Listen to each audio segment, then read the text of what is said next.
Welcome back to another episode of Reboot. And firstly, thank you so much for all of the comments, the likes, the subscribes to the last video. It was kind of overwhelming, to be honest. And it took a long time to respond to the comments. And if I still haven't responded, I do apologize. I wanted to get this video made before I got fully up to date. So thank you, thank you, thank you. Now, for this video, what I thought we would do, and it's based entirely on my own personal experience, is talk about relationships and talk about Khmer women. Disclaimer, it is only my experience.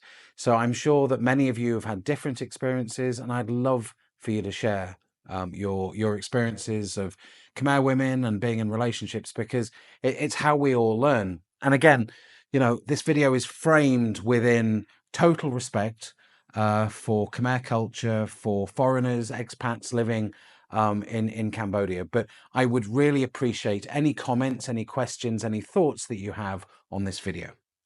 But rather than look at me, I thought I would take you to the Angkor Botanical Gardens, a more fitting backdrop to a discussion on Khmer women and relationships. So let's go now.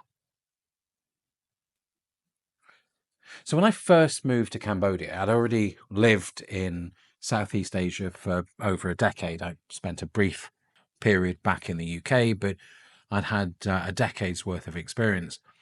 So I'd spent time navigating through different cultures, adapting, learning, and I thought I had a fairly good handle on how the region worked. But I remember arriving in Cambodia and being really confused, especially in women and how they carried themselves. Because quite different to other parts of Asia, there's a kind of quiet strength in Khmer women, and they don't chase attention. Unlike other parts of the region, they're not loud, they're not overly expressive, but they are incredibly perceptive. My experience is that Khmer women observe, remember, and operate from a kind of calm steadiness that I'd never experienced before in Southeast Asia. They don't push in a brash way, but they don't fall back either. They're present in their own space, and they are remarkably grounded. And at first, I didn't quite know how to interpret that. I mistook it for detachment. But over time, I started to see it for what it was, intentionality. Khmer women move through life deliberately with a kind of grace that doesn't demand recognition. There's a dignity that I hadn't come across before, a modesty and a surprising level of emotional intelligence that doesn't always come through in surface-level interactions. My experience here is it's not about showing, it's about knowing. And that shift in tone and energy completely redefined my understanding of what strength can look like. In my relationship now, I noticed fairly early on that there's no performance, there's no game playing, there's no manipulation disguised as flirting. We have a quiet, calm connection. No one is ever, I don't think, tried to win. There's no emotional chess match involved. Instead, I have a remarkably steady, calm presence. The care shown to me and reciprocated is through actions, not big romantic speeches or social media declarations. Chansey's always noticed when I'm tired. She's always brought food to me when she thought I was hungry. She's always encouraged me when I felt frustrated, without always being the center of attention. Because Khmer women, from what I've seen, value consistency over intensity. They aren't necessarily the ones writing poems or planning grand gestures, but they're always paying attention, always building something underneath, silently. And I've learned that this kind of love, the kind that shows up in daily rhythms, is incredibly rare. And it's not about a lack of passion. It's about having your feet on the ground, about building a relationship that feels safe instead of suspenseful. We might not say, I love you all day long, but we take care of each other. And we remind each other daily that we're not alone. It took me a long time to get used to that, to be honest. I had to unlearn a lot of what I thought connection looked like. But now I really genuinely wouldn't want it any other way. So for this part, I'm going to talk a little bit about the work ethic, tradition, and resilience I've seen in Khmer women. And one thing that I have consistently noticed is how hard Khmer women work, whether that's raising kids, running a business, or managing an entire household. Many women do it all, and they do it quietly without asking for praise. My partner is like that. She's steady, she's disciplined, she's thoughtful, and she just gets on with it. But that strength, I don't think, is individual, it's cultural. Many Khmer women are raised with a traditional poem called the Chbab Srey, a kind of women's code that Chansey was telling me it was passed from mother to daughter. And it emphasizes humility, modesty, patience, and emotional composure. So even though it's no longer taught in schools, it still influences how many women, or many Khmer women, carry themselves with calm, care, and grace. And understanding that background really helped me to see what I once mistook as reserve is actually deep-rooted strength and self-discipline. So this part of the vlog I've called stability versus emotional volatility. And if I go back to relationships I had before moving to Cambodia, they were incredibly volatile. Not always bad, just full of swings, passion, arguments, mixed signals, a constant need to navigate friction.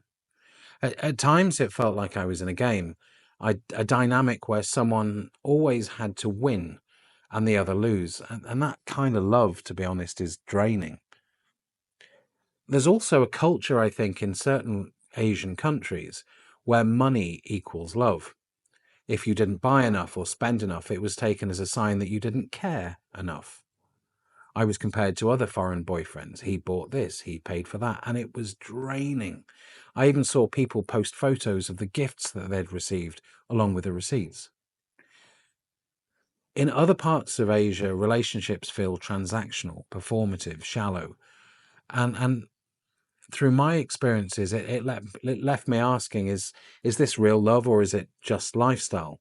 And I carried those expectations with me into Cambodia, bracing for more of the same.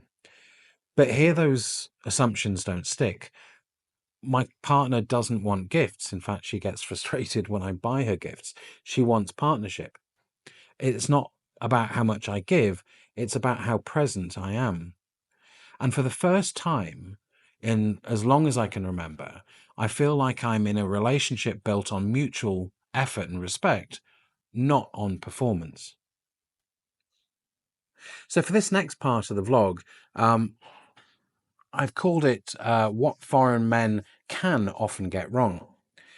I've seen some foreign men come to Cambodia with the wrong idea.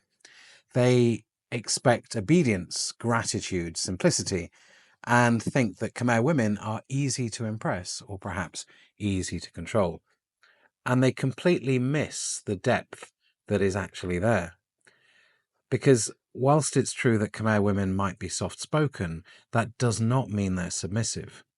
They're smart, aware, resilient, and more often emotionally grounded than the men that they're dating. So if you treat Cambodian women like a stereotype, you'll only ever skim the surface. But from experience, if you approach them with respect and sincerity, you'll be truly surprised by what you can discover.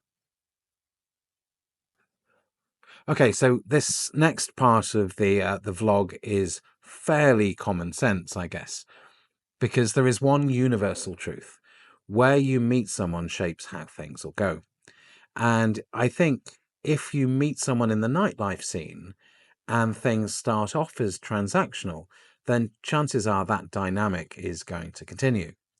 You can't build a genuine connection on a foundation built of convenience and dependency.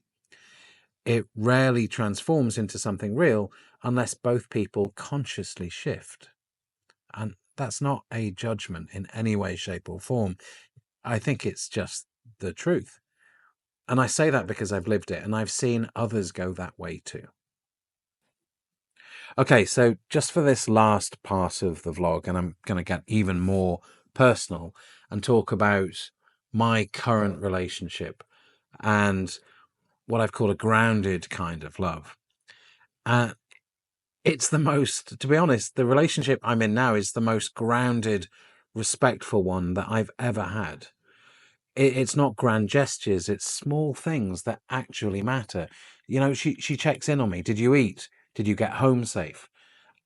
And whilst that might sound incredibly basic, it's totally new for me. In the past, it was always me giving, showing up, planning, paying, with almost nothing coming back. Now it's mutual, and that really matters to me. One moment that really hit me at the beginning of our relationship, I still sort of chuckle. So I came back from a business trip to Hong Kong, and there she was at the airport holding flowers. Flowers. No one's ever done that for me before. And to be honest, I can count on one hand the number of times I've bought flowers for someone. She works incredibly hard. She earns less than I do, but she insists on contributing, and she does. And that means more than I could ever express. When I'm down, she lifts me up. When she's stressed, I do the same. We're building something together. No games, no comparisons. And yeah, sure, this kind of relationship could happen anywhere. It's not exclusive to Cambodia, and others are going through the same thing. But when you layer in the Khmer value system, the calm, the steadiness, the family mindset, something about it just works. In fact, it's exactly what I didn't know I'd been missing. It's not flashy, it's not for show, but it feels real and it feels like home. I am incredibly lucky to have my partner Chansey in my life, and I don't take it for granted any day. So that's my take on Khmer women from a very, very limited perspective. One voice and just one experience. And it just a reflection on my relationship and how I perceive Khmer women from my relationship. But if you are Khmer, and especially a Khmer woman, and you've watched this far, firstly, thank you. But I'd also love to hear your perspective. And have I got it right?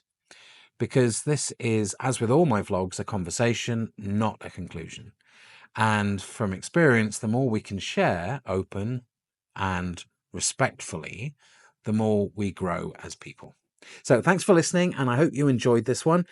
Please feel free to comment in the comments box below. Otherwise, I'll see you on the next video. Thanks.